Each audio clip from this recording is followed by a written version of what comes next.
मिंगलई वाब मागे काद तुमिन कौदना अरुण अथुप्त सिलैबी मिंगसिबान वतान मिंगलई वा करी ताकपीगदबा लैमेरेंबी पन्नाबु माइथीबा पीदबा यादबनी माना हेक समू माइ पाखिबदा अइदी लोरे लेबाक मियाम मांगसिदा पुंगलोय लोयदुनी ममांगदगी हौना माइथीदुनता लाखिबनी मागी मफमदगी हंदक्की मतांगसिदी अइगी मतम ओइगदबनी खंगबा मसी पुमनमक नंगी खुत्ता ले मदुगिदी करिमता वाबीदुनु अइना माइ पाकनबा महै यानबा सोइदना होनजगनी नुंगाइरेदा नंगी वा ताबदा माइ पाहलो अइगी लेजबा सना लुपा नंगी नफमदा कटकनी सोमददी कांग सानगदबा नुमित यामसलक्त्रबा मतमनी अदुबु मागी कांखुत तोंगादबी मतिक चाबी लुचिंगबिदो फंगदबना तुम्बा चाबा यारुमदे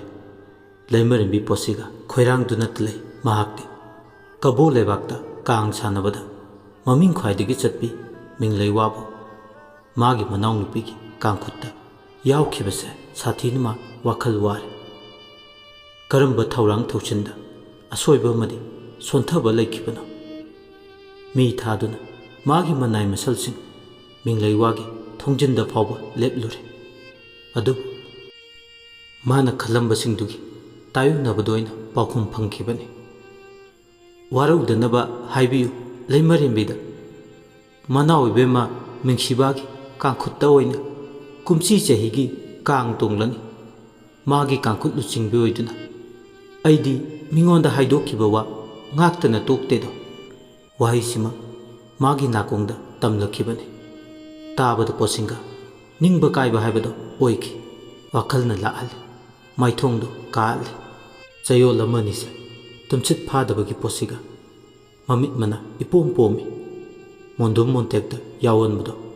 wakal nungairaktraba matamdadi tingkhang tumbo matakta yawanbudongna phawi masado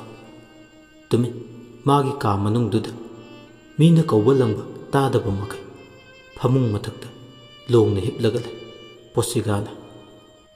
कमदौनी हयिंग तंगाइरे मागी कांखुत लुचिंगबीदगी हौरगा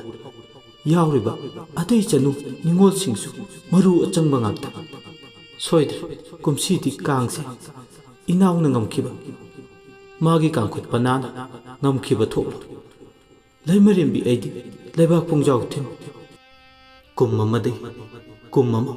ओलक्प फावदी लाइरदना तुंगलम चत फाव कांगदा माइथिबा नंखि हाइदना वारी न हौरनी ngasi फाव लैमरंबी ओइङैदगी इकाइबा नंगत्रबसु कुमसीदी लेबाक मियाम मांगसिदा सोइद्र इकाइ फिरु खुम्बा ओंथोकपगी यामजेंग लाइबकने लेबाक निथौमबगी लैमरेंबी अमना लेबाक मियाम मांगदा सोपा इकाइबा नंगदा चांग तागदा करिगुंबा मिचम याम की थमोइदा अइबु असोनबिनी लैमरेंबी ओइबदा ख्वाइदे मतिक चादबिनी हाइदुना लौख्रनी अइना ओइ थांबा फंबाल फमलुबगी वहनथोक लैखिद्रा मदो वाखल मयामना पुबा थांबा ngamlakte मकोक मचादो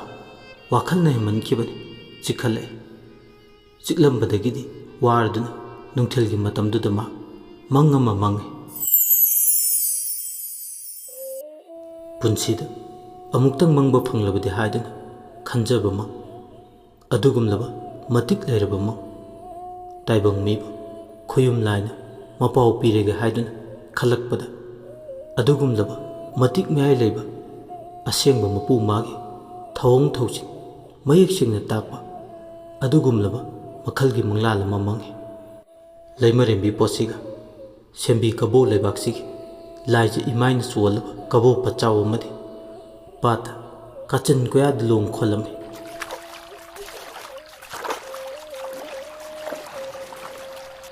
लोंग खोनबा खुदिंग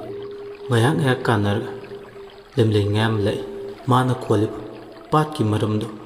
लाइरम तिलम यामना कनबा मफमदौनसु तौवे असुमना लोंग खोलिंगे पातुदा माना लेमलै फारिब पत्यामक्तुदा सिंगलौसे एनबी नुजा अमसु खुद लोंग अमा पाई लाक्लम्मी कुचू कुमे लमगानबी ओइना तौई माना लाक्पा मतमदा कोरौगी मसिक मंगाल अमा फुदोंबगु मसादा मंगाल अमसु इरोइनरे नुपीदो पोसिंगागी नाक्ता चंगलगा लेमलेंगा तालम्मी अंगकपनी लोंग फावबो खोंद्री लेमलेंगा मोइने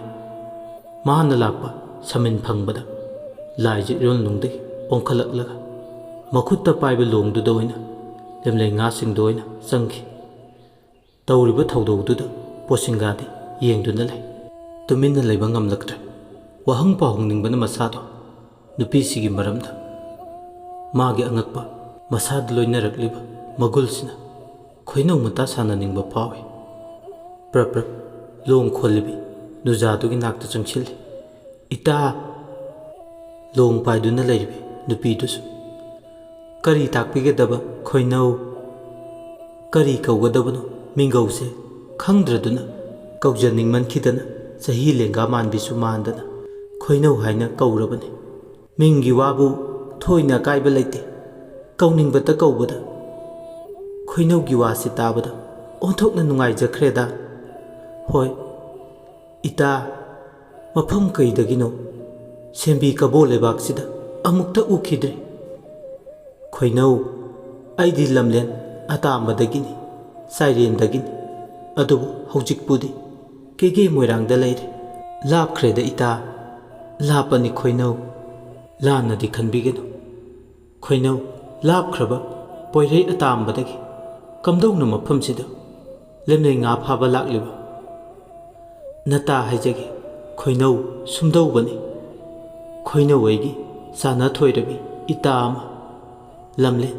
tamu moreramda le magi nakta matam khara leirugi haiduna lakpani o tamu moriromda hoi khoinau mafamduda madi sana sangai saduna le madi ngasi mafamsida punna lakminadabra lakminade khoinau mathau chinba itani aina khong yawbagi mafamsi tana lakpani ado khoinau wafam amatadi hainingi haibiyu khoinau chingnadana aina haigedorise isu susinnaroidaba wafamni masigidama waraubira itabu ubamaktada khalakpa wakhalni phathabadi ngamjada nata aina lamchinduna khallubadagi oirakpa wafamni hekta hairige ita sumdobani khoinau lakliba kalengi 13 nipanba numitsida kangkhut ani khaiduna kabo aigi senbi misai pungda leibak miyam tillaba kabo kangsangda kang sanagadori ita aigi kangkhutti kang tongadabi luchingbi leitrido khoinau yaragadi khoinau na aigi kangkhutki luchingbi oina oibiyo ita adugi thoina waruna nata aina khangjaba amale aina kangkhut luchingbi oidrabasu khudima matik chabi kang sanaba hebi chanu ningoldi itagi nakta lengdana le itana khangdaba tamangaire kanano ne haise kanaoi ni haige itagi da leibi leiri khumbi mana kangkhut tonghalabadi itana sembi kabo miyam mangda soidana maki samu mai pakadabani asengbra ita asengbagin ita ado itadi leiri khumbibu karamna khanglibano posigagi wadu tabada khoirum momo noktun hairami khoinau nata aidi ngan yek chanu wangam loni do hidel khuding irubi leitung khuding mityengbi ngan yek ning thau chanu ni aina khangda uda leite do asi haram laga nupi do laji ron longda lokki thangnaba mitkupta sanagi phambal takta khomlen ya taduna leirami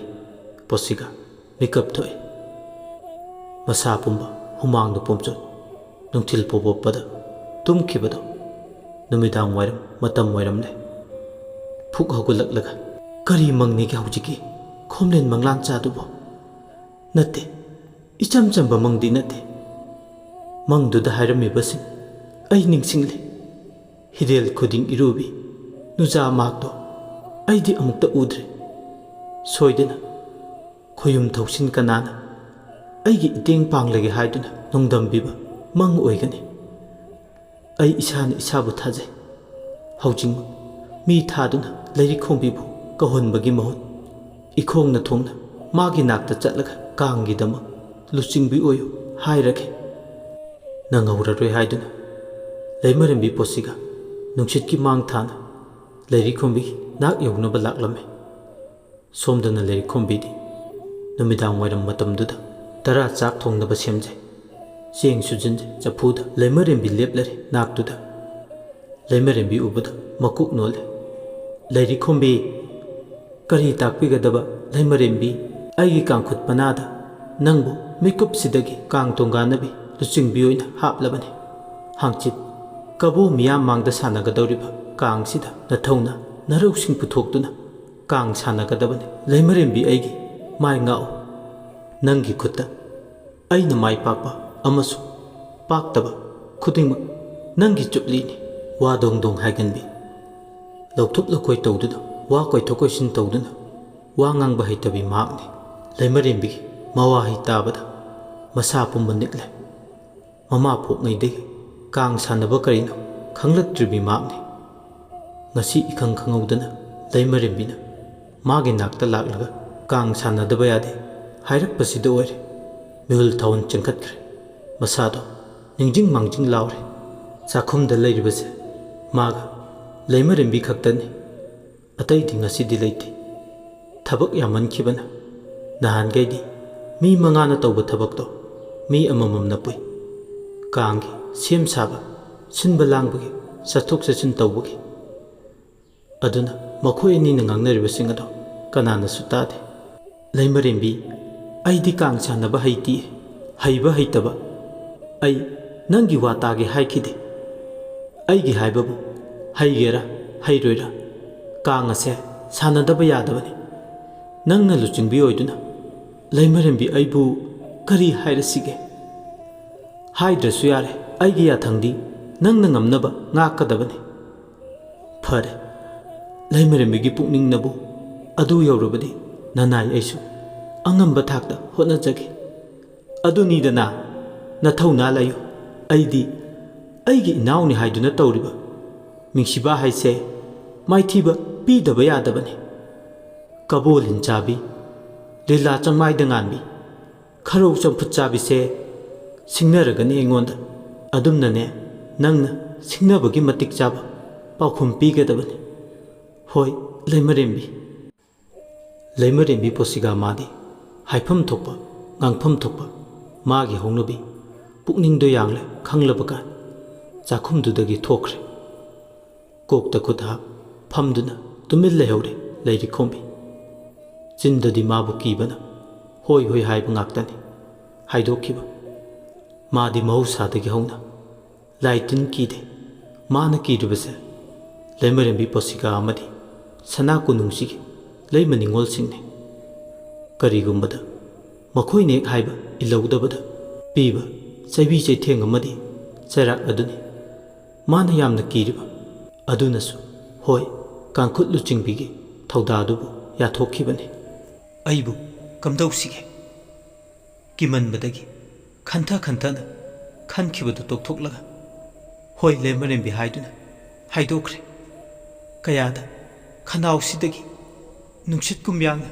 होय हाइदुना हाइदोखरे कालेफु कांद्रेफु हाइबदो अइसे ओइरनी हंदक्ति लैमरेम्बीगी मिचंग चंगदुना अइना Kong सानबदा मनाउ इबेमनमु अइंगोंदा करियमु तौरक्पा खंदब ngamde वादब ngamde मासु मरौ लेबिनी पुक्चेल फत्तबे मखोय अनिगी मरक्ता अइसे हा हाइबदु ओइरबने ओइरबा असुक थीना तमलकबा लाइबक्सिबु मपु माना अइदि ngaktab ngamde इमा पोंगैदगी Kong सानब करिनो खंगलक्तबी अइना कमदौना Kong सानगनी अदुबु मागी तमथिबा सैथेंग फंगदुगी sir अइ कांगसे सुंसोय सोयतना सानरगे होइसे हाइते हाइदुना अइ खुतुंगबुनना लैदौ सर अइ होटनरगे येंगलगे कांगसे अइ माई पाक्तबा यादे कदाइदगिनो खंगदबा सऊदबा इथिल अमा फावरकपदौना थौना अमा लाकपदौना तौवे महाकना ngamदबा यादे मियोइबा अखोइसे सिनफम खुदिमक हैरगा पोगलकपा नते महै तानसिल्लगा तमसिल्लगा होनरकलगा हैरकपा ngakतनी अदुना माकसु ngamनबा होनगे खल्ले वखल खनबा याबा खल्लबा मतुंग चाखुंगी थबक थरुमसिंगदम माय योनसिनबा हौख्रे चाक यानचांग पुनम थौसिनबा लोइरे सना कोनुंगी लैमा निंगथौ पुंबसु नुमिनांगी तरा चिंदमले थबक मथंग मथंग लोइरकपदा ngasiदी मसादो चरै फी सागे खल्ले तुमखुन तानगदबसु वांगलेन मतमसे ngमनबदौना तौवे इयोंग संगदा चंगलकलगा मखा तान चाकपा लोइजुबा लंगचाकसिंग अदो चाकपा हौख्रे नोंग निनी फुदित थोंगना लेप लेतना नोंग चुरुबा मतुंग ngasiदी अतियासे इंगना चिकना लेमना फजे तगुप तरंग nganba थवन चाकसिंगना पिकना तोमथिन nगाले कुंगना खरा चबुन खरा लंतक लंतक पिकतक पिकतक मागी मागी मफम साबा येंगलगा nganथोइरे नोंगमदोल अतियादा फजबा पुंबगी मयक लारबा खुदम ओरिबी थाजा मासु तरानी थोइनि पांखलकपगी मसिक मंगाल येले कबुक लैसु पोथाबा लैते चिगुंग लैसु मंगाय मरक सिदा थबले मालंग साउम खुदिंग सन कोनुंगदुगी लैकोलदुदा लैनम येले थोंगनाउदगी सिचलकपा नुंसितकी साउमदुदा लैनम मासु याउरे तल्ला पामेन फैरा थक्तना नोंगिन कौबि चेकलाना खोंगदुना नोंगमदोल अत्यादा थोकलिबा थाजा माबु सैथारे ngasiदी ngamnama nong puba leichilamata masa uba phangkhidre atiyada haina humna nganthoi mayai tangbal logduda atiyada masik mangal yelibi thaja mab maithiba piba ngambagi mati kanagi mafumda leiramde thaballo thabalayo maraktuda langchak chaklibi leiri khombido ngasidi pukning nungole thongnaudagi lisillakpa thabal mangalduda pukningda kari phawrubanu khangde असुकी मतिक नुंगोन बाहाइबदो ओय लंगचाक चाकना चाकना थबल मंगालदुदा अमुमुकसु येंगे असुमना पुकनिंग नुंगोन बा मरकता सिनपांगलिंगे नपी खरना हौनदुना नोकपगे खोंजे मागी नापदा मालंग सावमना पुरकतुना ताररे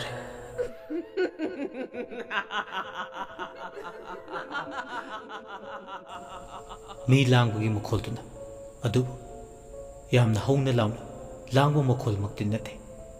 यामना इंगना मेंगना मखोय खरा हौनदुना लांगबो मानबगी मवोंगदौना तौवे मखोलदु तारबदा लंगचाक चाकलमगा चाकनिंगबा फावखिद्रे कदाइदगिनो अइना तारिबा मखोलसिना असुक थेंगलबा मतमसिदा हौजिकपु कना कना तुमनद्रिगेने थेंगलसि फावबा अइदी अइ इथंदरा हाइबबु नोम नोम लुइलुइ होय ओय जाला मखोयगी मखोलसु माली ताबदा नुमित चुप्पा वारुरबनिना ngasiदी थबलगा फरे थबल मंगालदा मखोय मयाम हौनदुना थबलदा हांचित लांगलिब्रा सोइद्रे ओइरमगनि अइसु थोकलगा मयाम मरकसिदा यावरुखे खोंजेलदुना मरम ओय ममानबी मतारोइसिंगना फिंगौ फोरुबा थबल मंगालदुदा हौनदुना लांगबदो मासु यावरुगे हाबगी वाखलदा मागी कादगी खोंग थांदोरकले पिकतक तौबा लेकोल अमदि ले मखोलदो चतना चतना सुम चिंगसिनदुना ताबदा लेकोल लेबा अदोमदगी माले वारीसिगी 12 सुबा तांकक मियामदा खुदोल तमजख्रे अदोमना वारीसे ताबिरगा अदोंगी मोद अदु कमेंट थंबिरम अमदि चैनल असिबु लाइक शेयर सब्सक्राइब तौबा काउबिगन वारी लाकपदा खंगनबगिदम बेल आइकन द नंबियो लोसिलकपदा मैम इकोकनोन अमुका न खुरमजरी।